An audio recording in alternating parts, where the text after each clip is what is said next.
Race War in High School. The 10-year destruction of Franklin K. Lane High School in Brooklyn. Harold Saltzman. Chapter 2. Prelude. By the time calendar year 1970 began, the racial polarization at Franklin K. Lane High School was total. White students had been beaten and terrorized to a degree never before known in New York's long history of public education. And while the theoreticians and social scientists were lightly dismissing the violence, apologizing for it as the only mode of self-expression available to the blacks who had been miseducated by the system, the seeds for a new generation of racism were being sown. But members of this new generation would have substance enforcing their bigotry, quite different from the know-nothing prejudice of their elders. For these whites had been on the receiving end of a wave of terror that matched anything thrown by Southern whites at black people in the post-1954 era. The whites blamed Celeb most of all, but they were also critical of the police, who, they felt, had been too soft on the criminal elements operating within the school. The degeneration continued in spite of the fact that by year's end there were still 7 policemen on patrol within the building. The white parents complained about their children coming home with marks on their bodies from beatings at the hands of black youths, and of extortions, and of futile attempts to resist. They were convinced that Celeb had sold out to the blacks.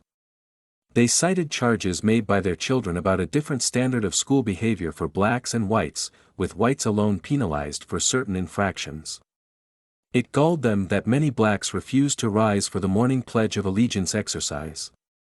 And they felt that blacks were given preferential treatment, pointing to the large number of college scholarships supposedly open to all, but which they felt were awarded to blacks in disproportionate numbers.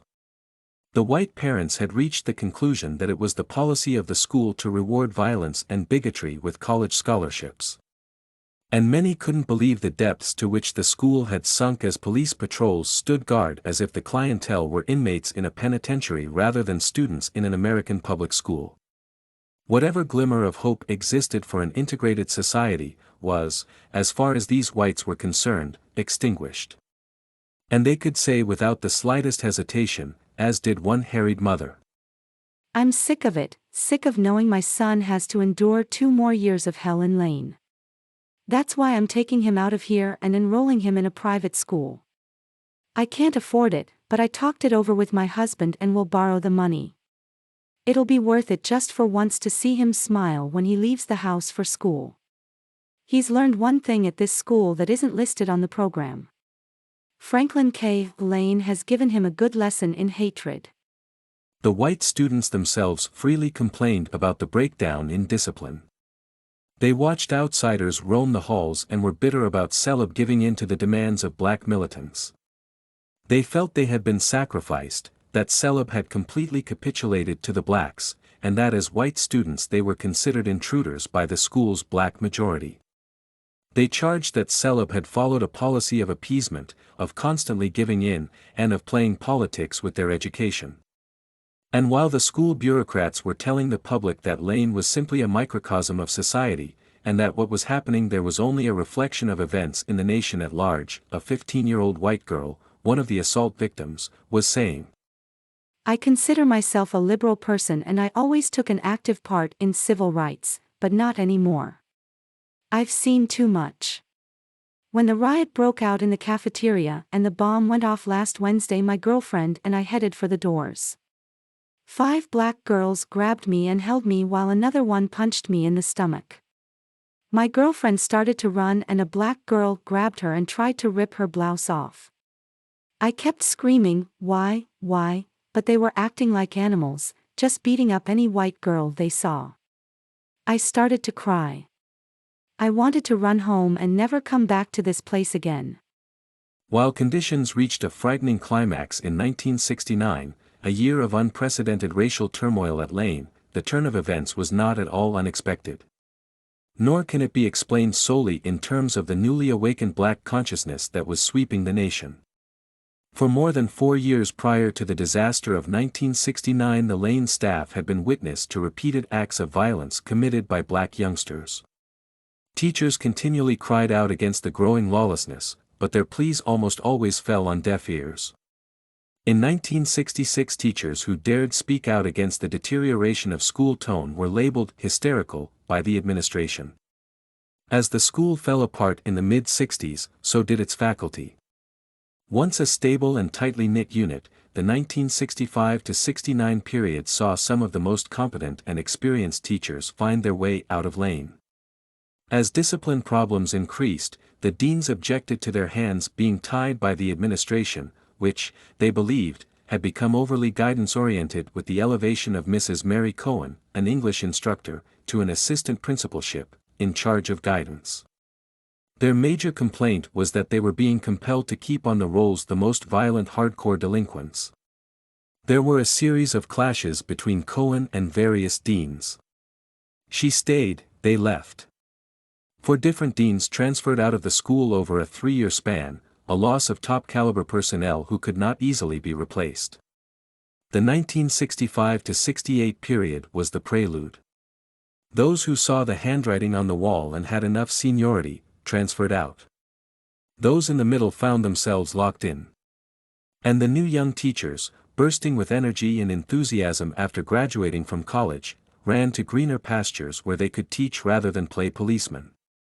Those who stayed hoped against hope that the downward spiral would by some miracle be reversed. The chronicle of that prelude is a story of educational politics, of administrative ineptitude, and of growing teacher militancy as a reaction to increasing student violence. In 1962, Lane was not very much different from most of the other 59 academic high schools in the New York metropolitan area, except for the fact that it had an integrated student body, 28.7% black, long before integration became a public issue. Harry Eisner, Lane's principal from 1948 to 1962, was a strong believer in the concept of integration, and even though all was not peaceful on the racial scene during the 1950s, the faculty maintained its deep-rooted belief in integrated education. Eisner had been a magnificent administrator and was respected by students and teachers, blacks and whites. During his tenure, even those youngsters who were not college-bound received an education which was, in many ways, superior to what the average academic student was getting at Lane in 1969. As the board's program of reverse segregation took form in the early 1960s, due largely to segregated housing patterns, the deterioration of Franklin K. Lane was set in motion. Harry Eisner retired from the public school system in 1962, and after his highly competent assistant, Jacob Peshkin, served as caretaker for 6 months, James J. O'Connell was appointed to the principalship in February, 1963. O'Connell had started out in the school system in 1930 as a teacher of English, advanced to a departmental chairmanship in 1952, and became an elementary school principal 6 years later. In 1962 he passed his 3rd promotional examination in 10 years and was elevated to a high school principalship. He was assigned to Lane at a time when the 110 Livingston Street bureaucracy was pondering the fate of the school. It was decided that Lane would be the safety valve for Brooklyn, the place to send the bulk of the black students coming out of the junior high schools in the central Brooklyn ghetto. They would be crammed into Lane, more and more each year, youngsters with long records of conviction for felonious crimes, youngsters who were academically disoriented, emotionally unstable, illiterate, socially maladjusted, and an increasing number hooked on hard drugs long before the city took cognizance of the spreading evil in its high schools. Neither O'Connell, the union, nor the local community had any say over the death blow that was dealt to Lane by these zoning policies of the early 1960s. Often, when O'Connell tried to suspend a black youngster, he found himself challenged by his superior, District 19 Superintendent Margaret Douglas. Douglas was the 2nd highest-ranking black administrator in the system, and she wanted to know why most of the suspended youngsters were black. The relationship between O'Connell and Douglas was trying, to say the least. In 1967, when he had the opportunity to transfer to another school, closer to his Long Island home, he grabbed the chance and said goodbye to Lane High School. He was a devoted schoolman, but he had been put down and overruled by his superiors at the district level and central headquarters. The 150 teachers who gathered in a local restaurant in June, 1967, to wish him well felt a deep sense of loss and were truly saddened to hear him admit to his administration's failings. But those closest to him knew that as a non-tenured principal his arm had been twisted many times, first by Dorothy Bonowit, the Queen's High School superintendent, and later by Margaret Douglas. Note: Dorothy Bonowit died in 1969, Douglas in 1967. When the high schools were placed under the jurisdiction of local school boards, major decisions affecting the school were made at the top, often without his knowledge or consent, and sometimes over his explicit objections. On the other end, O'Connell found himself faced with a strong and militant union chapter. The teacher leadership of Lane was bent on preserving the school as an institution of learning and unwilling to surrender to the school board's hypocrisy on the question of integration or safety in the schools. Starting when George Altamari came to Lane in 1956, the school had developed an active union orientation. There had been a long history of chapter initiative, and in 1965 the chapter chairman, Carl Golden, directed the research of a comprehensive study showing the trend toward reverse segregation at Lane High School. The study, a slap at the board's zoning policy, revealed that Lane had been singled out by the school board as a means of sidestepping the integration issue, see Chapter 4. Golden had gotten the ball rolling, and in 1966 George Haimonides, the new UFT chairman, took up the fight. Haimonides, a social studies teacher and a candidate for a doctoral degree from Columbia University, had leadership qualities that won him the respect of the entire staff. Endowed with a scholarly intellect, articulate, highly personable, and a clever strategist to boot, he rallied the faculty in 1966 and 1967 to give teachers hope and a sense of purpose. His outstanding leadership served as a shot in the arm to a disgruntled and demoralized staff. There was little that the UFT chapter could do about the broken promises of 1965 and the unkept pledges of zoning superintendent Jacob Landers to correct the gerrymander that had kept all but a tiny section of Queens, Woodhaven, out of Lane District and added on more and more of the Bedford-Stuyvesant ghetto. But zoning was only one of several issues important to the new chapter chairman. For Haimonides, decidedly liberal, a changing student body did not have to mean anarchy and chaos, and he was a constant thorn in O'Connell's side as he forced the administration to maintain standards of discipline consistent with universal concepts of law and justice. During the 1962-66 period, the rate of daily student attendance dropped in direct proportion to the percentage rise of its non-white enrollment, see Appendix C. The Union chapter was first to call attention to this monumental truancy problem. Complicating the growing absentee rate was the growth of student cutting which the school found itself unable to control. There was little or no follow-up on offenders, and the existing feeling among the students was that they could cut with impunity. Lateness was still another serious problem which increased as more black students came in by train from the outlying black communities. It wasn't at all unusual for hundreds of students to queue up, day after day, to get a late admission pass hours after the start of the school day. Lastly, and most serious, was the matter of a social behavior, an emanation in part of black frustration and of black resentment toward the white community for making them feel uncomfortable in that neighborhood. Furthermore, the black students were angry about having to cope with subjects requiring the fundamental skills of reading, writing, and arithmetic with which they had never been provided in the earlier grades. And as a consequence, blacks experienced a sense of inferiority through having to compete with better trained white students in academic classes or being placed in an unacademic course of study for slow learners unable to do college preparatory work. O'Connell's inability to deal with the school's mounting problems brought his policies under fire in the fall of 1966, when a UFT council statement zeroed in on the growing menace. A chapter resolution began. A dangerous and explosive atmosphere has existed at Lane High School since the opening of school in September. There have been numerous cases of students being set upon, threatened, and/or beaten both on school grounds and in the immediate vicinity thereof. The situation has deteriorated to the point where a teacher responsible for maintaining order in the student cafeteria was attacked, kicked in the stomach, and sustained injuries requiring hospital treatment. Many of these outbreaks have had racial overtones and have not been confined to boys alone. And this was a full 2.5 years prior to the collapse of January 1969. The racial crisis was out in the open by 1966. Society at large had not yet begun the great debate about racism in the northern schools, and the attention of the civil rights movement was still, for the most part, confined to the South. Lane was in every sense both a forerunner and a prototype as early as 1965. Integration, poorly planned and recklessly implemented, had taken its toll on what had been a fine public school a few years earlier.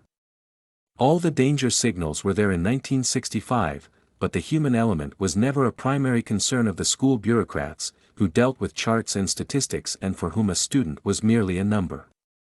Youngsters who disliked and distrusted each other were thrown together with absolutely no understanding of the other's needs or lifestyle. Mutual hostility grew as impoverished blacks and subsistence whites scratched and clawed at each other, the whites struggling to hold on to the little piece they had carved out for themselves, and the blacks pitted against them for a share of the action.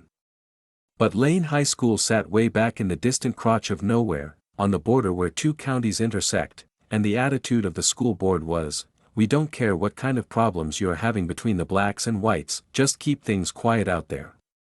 By October 1966, after repeated incidents of racial violence against teachers and students, the UFT Chapter Council unanimously passed a resolution seeking to pressure school authorities. Should the emergency situation continue without abatement, the resolution concluded, and all other means of restoring a healthy educational atmosphere fail, we could not in good conscience fail to support those teachers who for reasons of personal safety would choose not to honor such assignments, to cafeteria and hall patrol where most of the violent acts took place. While O'Connell was taken to task by the union chapter, the UFT leaders also offered him the opportunity to join with them in a campaign directed at the school board's policies. It was a campaign to secure the assignment of additional non-professional security personnel. For almost 6 months, extending into the spring of 1967, there was an ongoing exchange of letters between Maimonides, requesting more security services, and Assistant Superintendent Maurice Hopkins, former head of the high school office. A typical Hopkins response to an urgent plea for assistance was, "The number of school aides available for assignment to the high schools is limited by the budget. And Obviously, this emergency cannot be expected to continue indefinitely." O'Connell was caught in the middle. He knew that the union was fighting his battle, but to support the chapter leaders meant embarrassing his superiors. And that, of course, was contrary to the cardinal rule. The chapter carried the same message to District Superintendent Douglas. Still no relief. O'Connell, himself, finally wrote to Hopkins, telling him that he needed more security personnel to protect the health and safety of staff and students. In reporting one particular melee in the cafeteria, he told Hopkins, "An outbreak of violence in our cafeteria during the third period yesterday resulted in serious injury to one of our school aides. Specifically, Mr. Herman Goodman was struck on the head with a chair. The resulting wound required 15 stitches. The Goodman assault was only one of many against the staff during the 1966-67 school year. The contagion spread. In addition to assaults against students, aides, and teachers, there was an endless stream of reports about vile and abusive language and of overt criminal activity in the school. How could anyone not see, in 1966, the path on which the school was embarked as its non-white population climbed to 54.8%? There could be no quality education for any students in this climate of fear and tension. George Altamari had given up his union vice presidency in 1964 to take a full-time job as a UFT organizer, but he returned to his teaching post at Lane in 1967 to qualify as a bona fide candidate so he could recapture his old title in the next union election. The matter of the disruptive child was already shaping up as a key strike issue as the contract talks proceeded in the spring of 1967. When Maimonides decided to lead the Lane chapter into a confrontation with school authorities on the issue of student violence, Altamari was there, and he was instrumental in drawing up the list of demands that were presented to Douglas. The Lane chapter, through its local action, helped solidify the union's disruptive child stance, which placed the burden of blame on the school board for having failed to provide special facilities for emotionally disturbed youngsters. Lane was not the only school where teachers were being assaulted in 1967, and in a general statement to the public during its negotiations for a new contract, the union declared, Whenever there are threats against teachers, effective police protection must be provided. Many of the present problems stem from past failures of the Board of Education. UFT is initiating a positive program of cooperation with parents and community groups through the establishment of teacher-parent community councils in each school.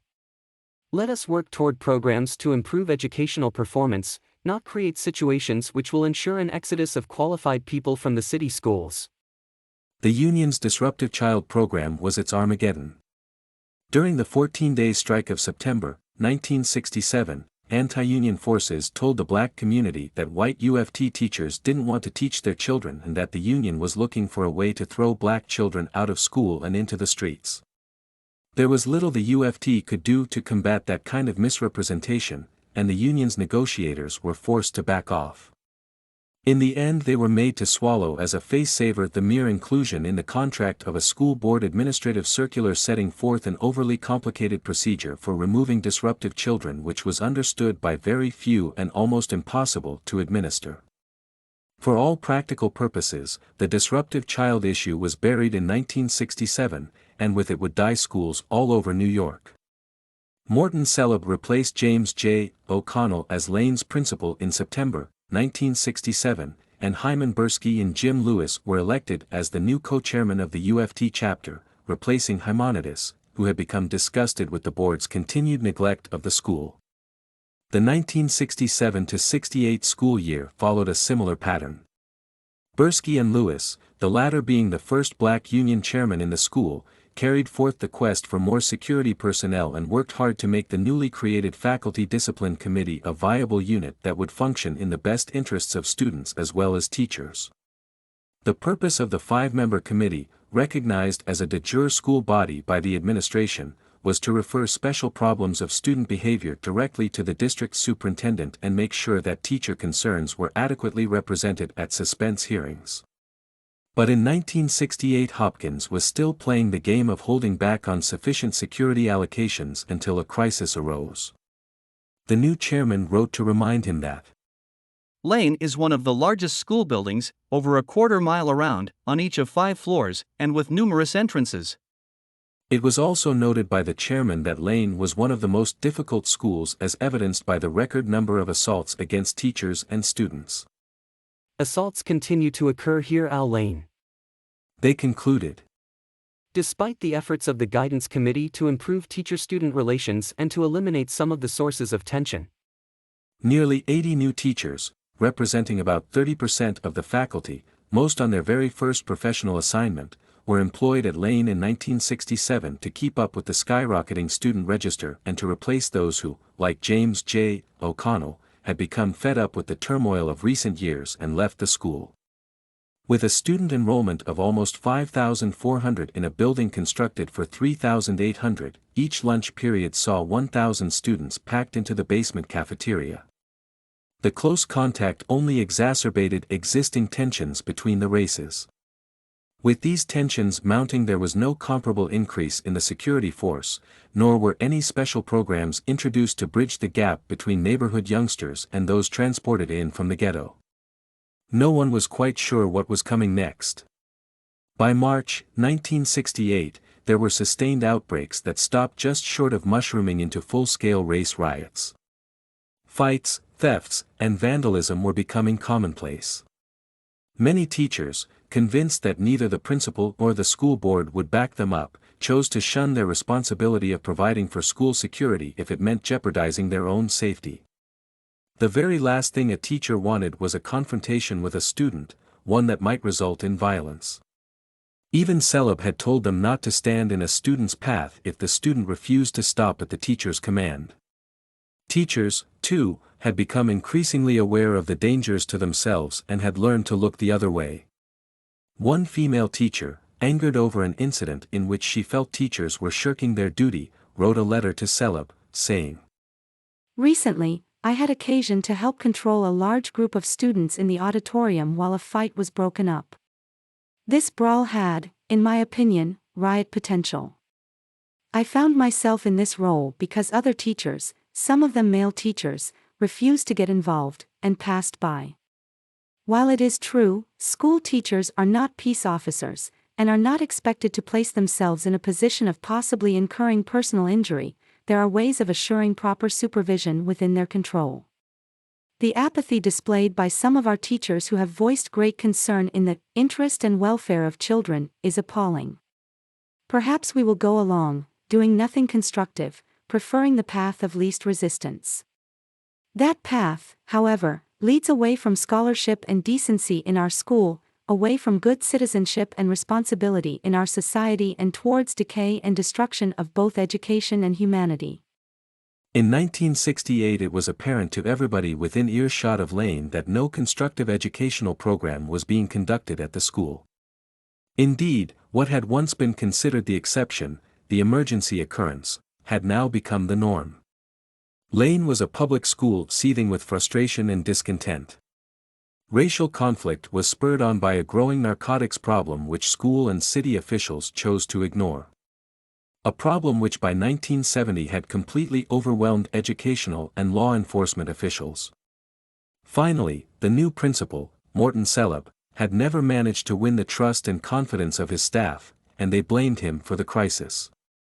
Experienced teachers left in droves during the 1967-68 period. Even the UFT diehards, defeated in their efforts to reverse the demise, got out. Maimonides to a suburban school system, Bursky on a transfer to a top academic school in Northeast Queens, Altamari back to the Union with a full-time vice presidency. Teachers weren't the only ones to flee. Anyone who could find a place to go, went. Joining teachers in the flight from Lane were the white parents, who began finding ways of avoiding the enrollment of their children there. By giving the false address of a relative or friend, many were able to get their youngsters registered in nearby John Adams or Richmond Hill high schools. The white flight reached irreversible proportions, it seemed, just 4 years after the school board had issued an integration plan in 1963, stating its goals. In the years since the historic 1954 decision of the United States Supreme Court, and even earlier, the New York City public schools have pursued earnestly their commitment to the objective of racial integration in the schools. Much has been accomplished. Nevertheless, our midsummer 1963 stocktaking makes it clear that much more has to be done. Our past programs and activities were appropriate for their time, but we now propose to embark on a new series of endeavors which we hope will hasten the day when our city is completely integrated and all of our children will enjoy equal educational opportunity. We believe that school integration is an important part of our pursuit of excellence for all children. That noble dream of 1963 had turned into a nightmare by 1968, and mass hysteria by 1969. Nobody could say that the Lane breakdown came about unexpectedly, that there wasn't time for correction and stabilization, or that it all happened too fast. There was time, plenty of it, and all the signs and warnings had been there since Carl Golden wrote his 1965 analysis, see Chapter 4, predicting the events that took place in the fall of 1969. But the bureaucrats at 110 Livingston Street weren't listening, and everyone was either too busy, or too preoccupied, or just didn't give a damn. In 1968 an official United States government report told the nation that we are moving toward two societies, one predominantly white and located in the suburbs and one largely Negro, located in the central cities.